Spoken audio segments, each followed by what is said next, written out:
Hello, my name is Matt Giordano. Thank you for visiting. I wanted to share with you guys a little pose called Partial Konasana. I'm sure you've all done it if you've practiced yoga. But maybe a little tip that perhaps can help your lower back feel a little nicer. And ultimately give you a little bit deeper pose. So if you want to do the pose with me, just take your feet wide and turn your right toes out, bending the knee.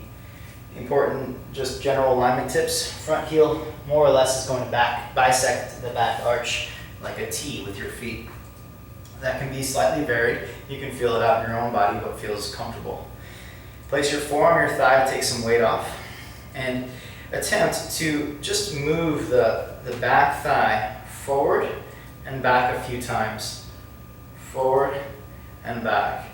When it goes forward, you feel the groins harden, and the thigh bone goes into an extended position, and when it goes back, you'll feel the groins soften, and you'll feel your low back on the right side relax a little bit. Keeping the right thigh bone back, you might have to soften your knee, because sometimes what we do is we jam our knee back rather than the thigh bone. Keep a slight softness of the knee, so you keep the thigh bone back, and now let's move the pelvis. Try and move the pelvis laterally, so your right hip is going to go down. Your left hip down, right hip up. Back hip down, front hip up.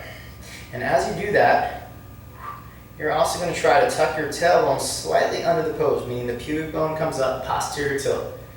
Okay, so add posterior tilt, which is tucking underneath, and opening and elevating the front hip bone slightly up as the front knee goes forward. I'll simplify that so we're not confused. Let's just switch sides. Forearm on the thigh, move the thigh bone back.